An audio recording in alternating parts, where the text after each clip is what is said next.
কয়েকটি দল সনদে স্বাক্ষর করেনি।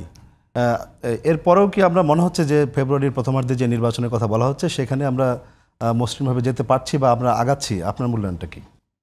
আমি আমার অভিজ্ঞতা থেকে বলি, বাংলাদেশে ৭০ সালে নির্বাচন ঠেকাতে চেয়েছিল একটা গোষ্ঠী, পারেনি। তারপরে এরশাদ আমলে 86-এ অনেকগুলো দল নির্বাচন গেছে, অনেকগুলো দল যায়নি, নির্বাচন হয়েছে। 88-এ সব দল মিলিয়ে আমরা ঠেকাতে চেয়েছিলাম, সেই নির্বাচন ঠেকানো যায়নি। 96-এ তত্ত্বাবধায়ক সরকার সংবিধান সংযোজন করার জন্য যে নির্বাচন, সেই নির্বাচন অনেকেই যায়নি, নির্বাচন কিন্তু হয়েছে।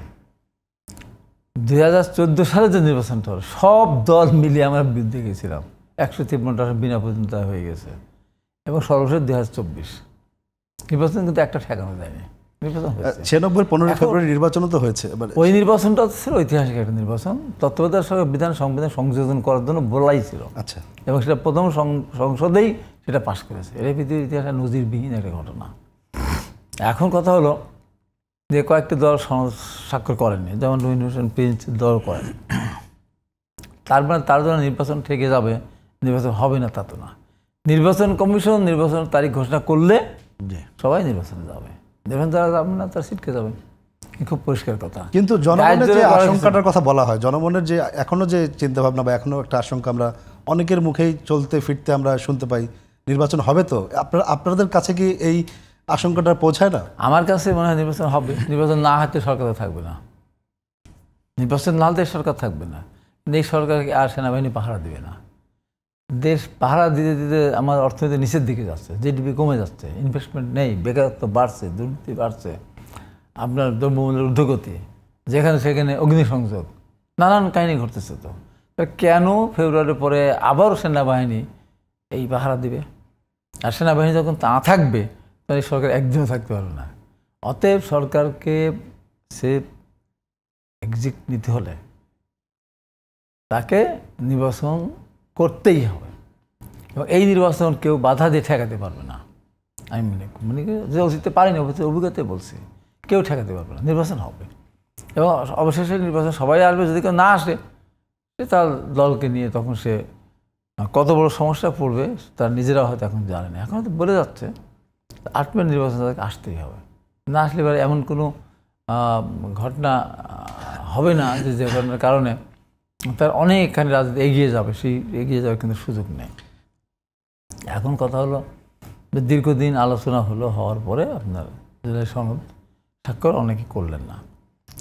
বিশেষ করে এনসিপি যারা, যেমন ওনারা স্বাক্ষর করেননি, ওনাদের কিছু কিছু ব্যাপারের মধ্যে যেগুলি অবজারভেশন ছিল আর কি, নিজেদের যে ছিল কী বলে সীমাবদ্ধতা, যে এটা হলে ভালো হতো, সেটা হয়নি, তারা করে নাই। এনসিপি যেটা বলছে যে সেটা যারা স্বাক্ষর করেছে তারা কি হলে জনবিচ্ছিন্ন হয়ে গেছে নাকি, এরকম একটা ঘটনা। কিন্তু জনগণের সাথে প্রতারণা হয়েছে না, জনগণের সাথে প্রতারণা তো না, জনবিচ্ছিন্ন হয়ে গেছে। জনবিচ্ছিন্ন মানে এই যে যারা স্বাক্ষর করেছে তাদের সাথে জনগণ নেই, তারা জনগণ থেকে বিচ্ছিন্ন হয়ে গেছে। এই কথাটা শুনলে কি আমার হাসবে না কাঁদবে বলুন তো? এই সব দলগুলি যদি স্বাক্ষর করার পর যদি জনবিচ্ছিন্ন হয়ে যায়, আর যারা বলছে জনবিচ্ছিন্ন হয়ে গেছে, জনগণের কাছে কোনটা সঠিক, জনগণ তার একসময় উত্তর কিন্তু দিয়ে দেবে। এখন আমার কথা হলো রবীন্দ্র প্রিন্সের সাথে আমিও একমত, যে কোনো মূল্যে একটা সুষ্ঠু নির্বাচন হতে হবে। সেই নির্বাচনে জনগণ যেন ভোট দিতে পারে, নির্বিবাদে ভোট দিতে পারে, এবং ভোট দেওয়ার পর তার ভোটটা গুনে যেন তার পক্ষেই জন্য ঘোষণা করা হয়। অতীতে দীর্ঘদিন যাবত যেটা হচ্ছে না, সেখান থেকে আমরা বের আসতে চাই। আবার নির্বাচন শুরু হোক, প্র্যাকটিসটা শুরু হোক, আস্তে আস্তে আমরা আরও সামনের দিকে এগিয়ে যাব। এখন তো টোটালি দীর্ঘদিন নির্বাচনই তো হয় না, কোনো নির্বাচনই হতো না। এফবিসিতে নির্বাচন হতো না, কৃষিবিদদের নির্বাচন হতো না, ডাক্তারদের নির্বাচন হতো না, সেখানে হলে বদলি টদলি করে অস্থির করতো। এমনকি মসজিদ কমিটি, স্কুল কমিটি, কোথাও নির্বাচন হতো না। তো সেখান থেকে নির্বাচন ধারা একটা ফিরে আসুক, এটা আস্তে আস্তে আমরা সামনের দিকে এগিয়ে যেতে পারবো। কিন্তু জুলাই সনদে যেমনিভাবে বেশ কয়েকটি দল স্বাক্ষর করেনি, তেমনিভাবে যদি এভাবে আগায়, শেষ পর্যন্ত নির্বাচনে যদি কিছু দল নির্বাচনে না আসে, সেক্ষেত্রে তো একটা গ্রহণযোগ্যতার একটা প্রশ্ন আসবে না। সেটা তো গ্রহণযোগ্যতা আসার প্রশ্ন উঠবে না। এই কারণেই বলে যে আওয়ামী লীগ যখন তাদের অধীনে নির্বাচন করালো 2014 সালে, 153টা বিনা ভোটে, মানে বিনা ভোটে হয়ে গেল 153টা, 49টা কেন করলো না, 150টা কেন করলো না, 151 বা কেন করলো না, 152 বা কেন করলো না, 153 কেন করলো? যদি একটা মরে যায় বা 2 জন মারা যায় তো সরকার করতে পারবে না। আর পরের দিন নির্বাচনটা হবে মাঠে, সেই নির্বাচন হবে না এরকম তাদের আশঙ্কা ছিল।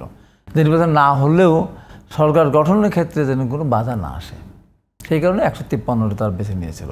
160টাও নেয়নি, 65টাও নেয়নি। এখন কথা হলো ওই নির্বাচনের পরে সারা বিশ্ব স্বীকৃতি দেয়নি। 2টা যে অ্যাসোসিয়েশন, যেটা আমাদের ইন্টার পার্লামেন্ট এবং কমনওয়েলথ, যেটা 2টাতে তো বাংলাদেশের সাবের হোসেন চৌধুরী আর নির্বাচিত হলো শারমিন চৌধুরী হলো না। একবার কি তারা প্রশ্ন তুলেছে যে তোমার তো নির্বাচনই তো হয় না, 153 বিনা প্রতিদ্বন্দ্বী হয়েছে, তোমরা সভাপতি সাধারণ কেন, সভাপতি কেন হওয়া? 2টা প্রতিষ্ঠানে তারা সভাপতি হলো, তার মানে কি? তার মানে, এবং তারা 5 বছর রাষ্ট্রীয় ক্ষমতায় ছিল। সেখানে একটা ফ্যাসিস্ট সরকার, একটা দলীয় সরকার অধীনে নির্বাচন হয়েছিল। আর এখন তো কোনো দল ক্ষমতা নেই। এখন নির্বাচন যদি না যায়, আমার তো আগে বলার সুযোগ ছিল যে আমাদের দেশে তত্ত্বাবধায়ক সরকার বিধান প্রচলিত থাকার সত্ত্বেও অন্যায়ভাবে সরকার দলীয় সরকার নির্বাচন করাচ্ছে, যেটা আমরা বলতে পেরেছি বা বলার মতো সুযোগ ছিল। এখন তো তা নেই। এখন তো সবাই বলে কেন দলীয় কোনো সরকার নেই, তোমার নির্বাচন করতে সমস্যা কী? এখানে কেউ ভোট কেটে কারোর বাক্সতে ঢুকিয়ে দেবে না। অতএব এই নির্বাচন তার না আসলেও নির্বাচন হওয়ার ক্ষেত্রে কোনো রকম সমস্যা হবে না, এবং নির্বাচনে বাধা দিয়ে নির্বাচন ঠেকাতে পারবে। আমরা বুঝতে পেরেছি।